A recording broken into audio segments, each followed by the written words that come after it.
Hi friends, வணக்கம் and welcome to எங்கள் வீட்டு சமையல். நம்ம இன்றைக்கி வந்து கோதுமை ரவையில் நல்ல ஹெல்த்தியான டேஸ்டியான மசாலா வெஜ் கிச்சடி எப்படி செய்யணுன்றது தான் பார்க்க போகிறோம். வாங்க வீடியோக்குள்ளே போகலாம். இந்த வீடியோவில் புரோக்கன் வீட் சம்பா ரவையை வச்சு தான் ஒரு எனர்ஜெட்டிக்கான ஹெல்த்தியான பிரேக்ஃபாஸ்ட் ரெசிபி தான் செஞ்சு காட்ட போகிறோம்.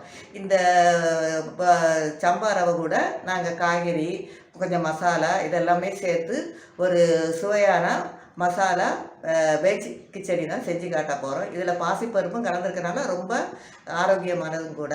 வாங்க எப்படி செய்வோம்னு பார்ப்போம். இந்த மசாலா வெஜ் கிச்சடிக்கு நம்ம வந்து ஒரு கேரட், ஒரு உருளைக்கிழங்க சதுரமாக வெட்டியிருக்கோம். அது மாதிரி அரை கப் பட்டாணி எடுத்திருக்கோம்.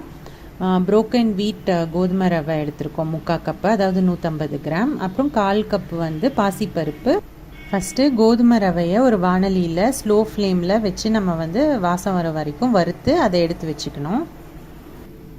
அதே மாதிரி நம்ம வச்சுருக்க பாசிப்பருப்பை நம்ம வந்து நல்லா கழுவிட்டு அதை வந்து ஒரு அரை மணி நேரம் போல் ஊற வச்சுக்கணும் தண்ணியில்.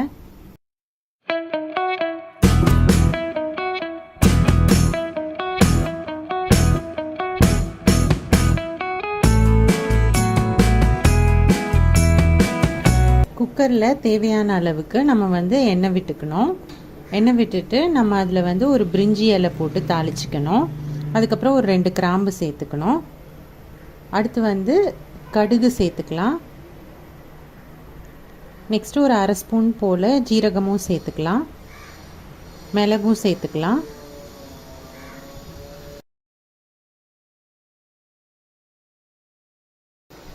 கொஞ்சமாக பெருங்காயத்தூள் சேர்த்துக்கலாம்.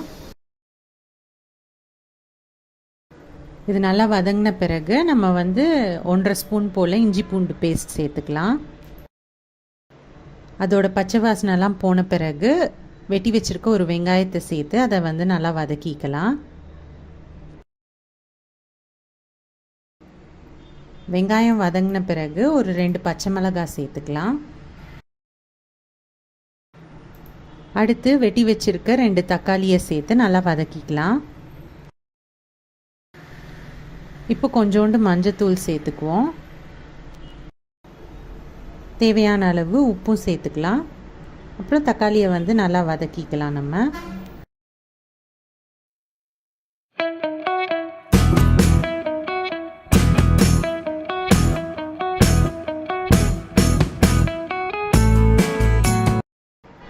தக்காளி நல்லா மசிய வதங்கின பிறகு நம்ம வெட்டி வச்சிருக்க காயெல்லாம் அதில் சேர்த்து நல்லா அதை வந்து கிண்டிக்கலாம். காய் வந்து நல்லா வதங்கின பிறகு நம்ம வச்சுருக்க சாம்பார் தூள் வந்து நம்ம சேர்க்க போகிறோம். ஒரு 3 ஸ்பூன் போல் சாம்பார் தூள் நம்ம சேர்க்க போகிறோம்.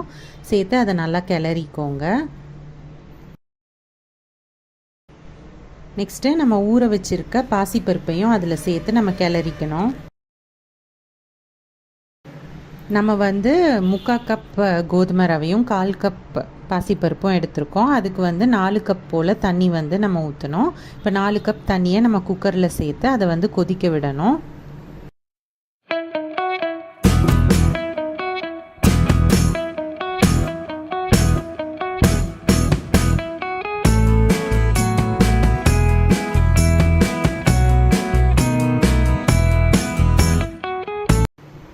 நல்லா கொதி வந்த பிறகு நம்ம வச்சுருக்க கோதுமை ரவையை அதில் சேர்த்து நல்லா கிளறிக்கணும்.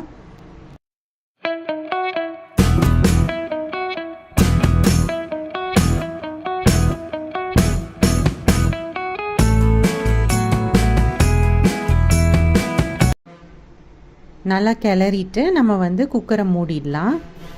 3 விசில் விட்ட பிறகு நம்ம குக்கரை வந்து நிறுத்திடலாம். ப்ரெஷர்லாம் அடங்கின பிறகு நம்ம வந்து குக்கரை திறந்து பார்ப்போம்.